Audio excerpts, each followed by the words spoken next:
जय हिंद मेरे प्यारे दोस्तों, हमारे इस चैनल एक्सटीएम में आपका स्वागत है।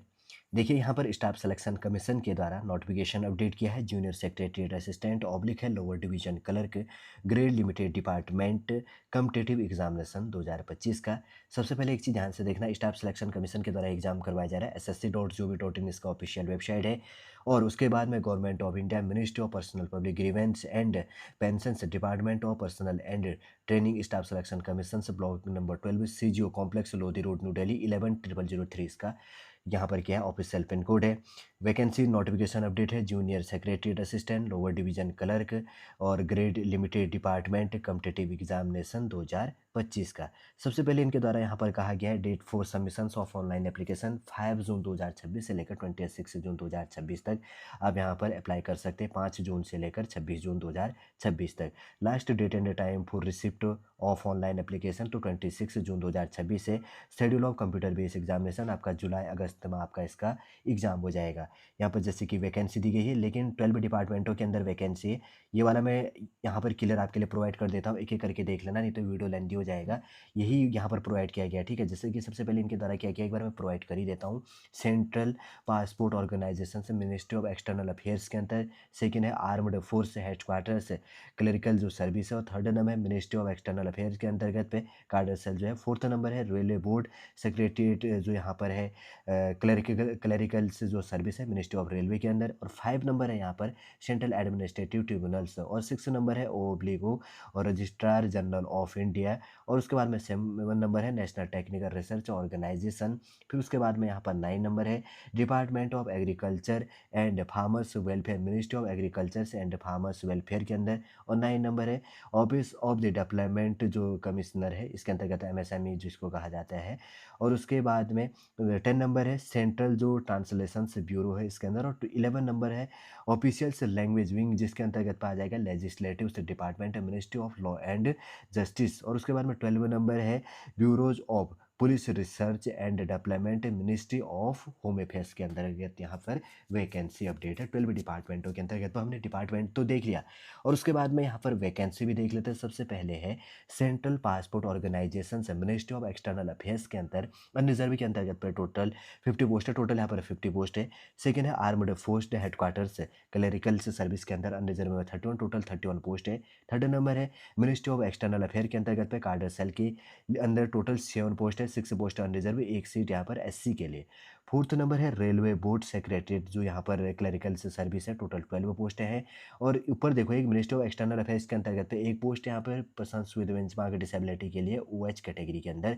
और यहाँ पर फोर्थ नंबर है रेलवे बोर्ड से सेक्रेटरीट जो क्लरिकल से सर्विस के अंदर 12 पोस्ट है, तो 8 पोस्ट अनरिजर्व के लिए, 2 पोस्ट एससी के लिए और 2 पोस्ट एसटी के लिए।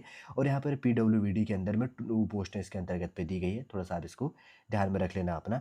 उसके बाद में 5 नंबर है सेंट्रल एडमिनिस्ट्रेटिव ट्रिब्यूनल के अंदर में यहाँ पर 4 पोस्टें टोटल दी गई है कैटेगरी वाइज, जैसे कि आप यहाँ पर देख रहे होंगे। और उसके बाद में 6 नंबर है वो ऑब्लिक वो है रजिस्ट्रार जनरल्स ऑफ इंडिया के अंदर टोटल 17 पोस्ट है। 7 नंबर है नेशनल टेक्निकल रिसर्च ऑर्गेनाइजेशन में टोटल 9 पोस्ट है। 8 नंबर है department of agriculture and farmers welfare हो गया, ministry of agriculture and farmers welfare के अंदर टोटल 1 पोस्ट है। और उसके बाद में 9 नंबर है ऑफिस ऑफ द डेवलपमेंट जो कमिश्नर है और एमएसएमई के अंदर में टोटल 13 पोस्ट है। एक पोस्ट पर्सन विद जाकर डिसेबिलिटी के लिए। 11 नंबर है सेंट्रल ट्रांसलेशन ब्यूरो के अंतर्गत पे यहाँ पर 2 पोस्टर टोटल दी गई है। और उसके बाद में 11 नंबर के अंदर है यहाँ पर officials language wing legislative department, ministry of law and justice के अंदर में टोटल 1 पोस्ट है। उसके बाद में 12 नंबर की बात करेंगे तो bureau of police research and development, ministries of home affairs के अंतर्गत में टोटल 2 पोस्ट यहाँ पर दी गई है। वैकेंसी हमने सब देख लिया डिपार्टमेंट के अंतर्गत पे। 12 डिपार्टमेंटों के अंदर यहाँ पर वैकेंसी है। आपको सबसे पहले यहाँ पर OTR 1 टाइम रजिस्ट्रेशन करना है ssc.gov.in के अंदर जाके, फिर उसके बाद में आपको अप्लाई कर लेनी है, ठीक है। ध्यान में रख लेना, ये काफ़ी इंपॉर्टेंट पॉइंट है अपने जानने के लिए भी। और उसके बाद में आगे बढ़ते हैं यहाँ पर और क्या इंपॉर्टेंट पॉइंट यहाँ पर निकल के आ रहा है। सबसे पहले इनके द्वारा क्या है कंडीशंस जो यहाँ पर है एलिजिबिलिटी के अंदर, name of the service and cadre के अंदर सबसे पहले central passport organisation, ministry of external affairs के अंतर्गत पे क्रूशियल डेट ऑफ जो है काउंटिंग ऑफ अप्रूव्ड जो सर्विस है 1 डे ऑफ जुलाई 2025, ध्यान में रख लेना। और उसके बाद में जो कंडीशंस ऑफ एलिजिबिलिटी की बात करेंगे तो central passport organisation, ministry of external affairs के अंतर्गत पे यहाँ पर office assistant in level first who, अगर बात करेंगे तो possess 12th class pass or equivalent qualifications and have rendered 3 years regular service in the grade के अंतर्गत और उसके अंदर में नीचे आप यहाँ पर रीड कर लेना। उसके बाद में सेकेंड है आर्म्ड फोर्स का जो है यहाँ पर अपडेट किया गया, डेट सबके लिए इक्वल है, ठीक है। आर्म्ड फोर्स है हेडक्वार्टर जो क्लरिकल सर्विस के अंदर, group C employees of the grade of multitasking staff who have passed 12th class examinations from a recognized board and have rendered not less than 3 years regular service as group C employees of the grade of multitasking staff in the level first in the play matrix जो यहाँ पर update किया गया है, या आप इसमें ध्यान देख लेना और नोट यहाँ पर आप अपना रीड कर लेना। और उसके बाद में यहाँ पर मिनिस्ट्री ऑफ एक्सटर्नल अफेयर्स के अंतर्गत पर डेट वही इक्वल है, multitasking staff who have passed in the 12th class standards examination from जो है रिकॉग्नाइज्ड बोर्ड और इक्विवेलेंट एंड, और उसके बाद में यहाँ पर कहा गया है have renders not less than 3 years regular service as group C employee have pay in level first in the pay matrix and undergone and successful complete such, और मैंडेटरी जो है यहाँ पर ट्रेनिंग जो प्रोग्राम्स है as may be prescribes by the ministry of external affairs self eligible to participate subject to such regulations as may from time to time be made by the controlling authority, ठीक ये कहा गया इसके अंदर। उसके बाद में रेलवे बोर्ड्स सेक्रेटरीट जो क्लरिकल सर्विस के अंदर यहाँ पर है, डेट यहाँ पर मेंशन है 1 अगस्त 2025, थोड़ा ध्यान रखना ना। और बात करेंगे तो इसके अंदर जैसे कि कहा गया है लेंथ ऑफ सर्विस के अंदर भी आ रहा है, यहाँ पर अलग अलग कैटेगरी में बटा है, जिसके अंदर यहाँ पर 3 years से रिलेटेड कहा गया he should have on the crucial day renders not less than 3 years regular service as group C employee with grade pay जो भी यहाँ पर दिया गया है। और उसके बाद में सेकंड है इसी के अंदर एजुकेशन क्वालिफिकेशन की बात करेंगे तो इसके अंदर क्या अपडेट किया गया है, यहाँ पर नीचे लिखा गया है, और एज से रिलेटेड है he should not be more than 45 years age कहा गया, ध्यान रख लेना। और उसके बाद एजुकेशन क्वालिफिकेशन ही मस्ट है passed the 12th class standard examination from recognised board और इक्विवेलेंट, ये चीज़ होनी चाहिए।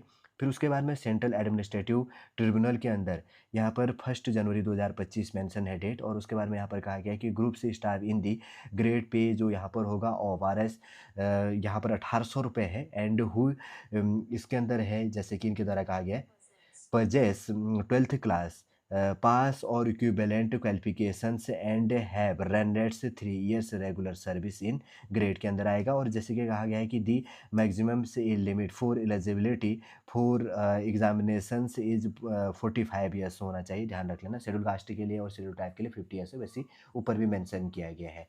और उसके बाद में ऊपर नीचे देखते हैं यहाँ पर O/O के लिए जो है रजिस्ट्रार जनरल्स ऑफ इंडिया के अंदर डेट मेंशन है 1 जनवरी 2025, और group C staff in level first in the pay matrix यहाँ पर मेंशन किया गया, and who possess 12th class pass or equivalent qualification from a recognized board or equivalent and have rendered minimum 3 years regular service in the grades. और उसके बाद में यहाँ पर एज है the minimum age limit for eligibility for examination is 45 years और 50 years है of age for the schedule caste and schedule tribes के लिए, ध्यान रख लेना।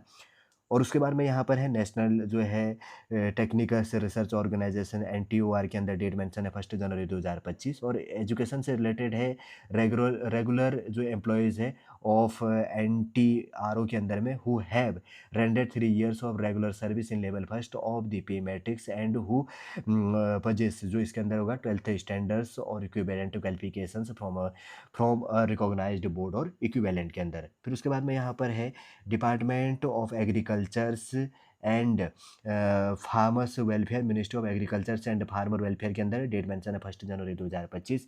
एजुकेशन से रिलेटेड है यहाँ पर group C staff in level first and who possess 12th class pass certificate and have render 3 years regular service के अंदर आएगा। और the maximum age limit for eligibility of examination is 45 years, 50 years of age for the schedule caste और the schedule tribe के लिए 50 years as है, ठीक है।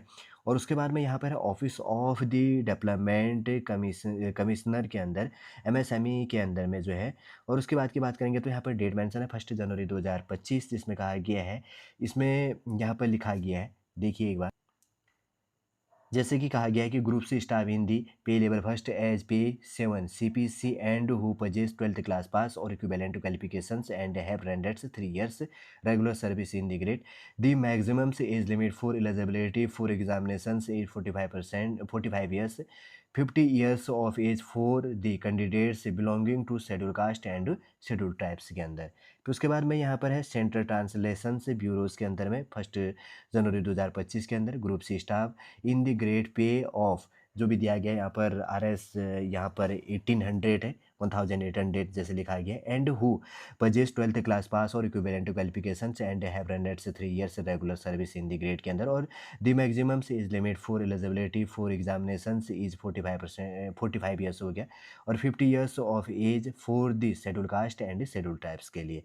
ऑफिशियल्स लैंग्वेज विंग्स जो हो गया लेजिस्लेटिव से department ministry of law and justice के अंदर डेट मेंशन है 1 जनवरी 2025।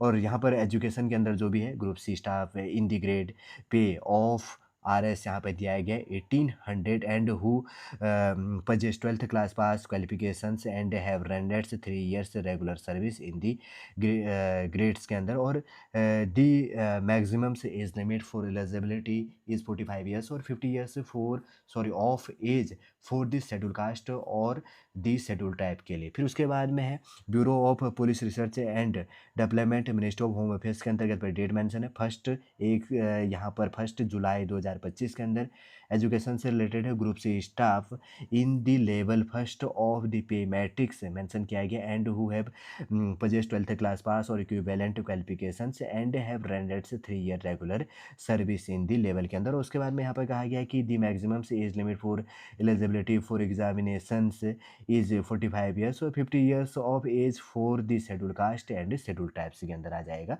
और एज जैसे कि यहाँ पर मेंशन से रिलेटेड किया गया और एज रिलैक्सेशन की बात करेंगे तो शेड्यूल कास्ट शेड्यूल टाइप के लिए 5 years का यहाँ पर पॉइंट मेंशन है 8 नंबर का जैसे कहा गया कि defence personnel disability is in operation during hostility with any foreign country और इन डिस्टर्ब्ड एरिया एंड और बात करेंगे तो release as a consequence thereof के अंदर 3 years का आएगा। अगर इसी कैटेगरी के अंदर SC/ST है तो उसके लिए 8 years का यहाँ पर क्या है एज रिलैक्सेशन है, ये आपको यहाँ पर ध्यान में रख लेना है। ये इंपॉर्टेंट पॉइंट है। थोड़ा सा सिलेबस की बात करेंगे तो एग्जाम पैटर्न क्या है आपका शॉर्ट ऐसे होगा फर्स्ट जिसमें मैक्सिमम मार्क्स 100 मार्क्स का और 1 आवर से 30 मिनट का होगा। उसके बाद में यहाँ पर इसके पार्ट है लैंग्वेज है जनरल इंग्लिश और जो है सामान्य हिंदी जैसे इनके द्वारा लिखा गया सेकेंड हो। उसके बाद में जनरल नॉलेज टोटल इसमें 50-50 क्वेश्चन है 50-50 मार्क्स का टोटल सॉल्व के लिए आपको 2 आवर्स दिया जाएगा।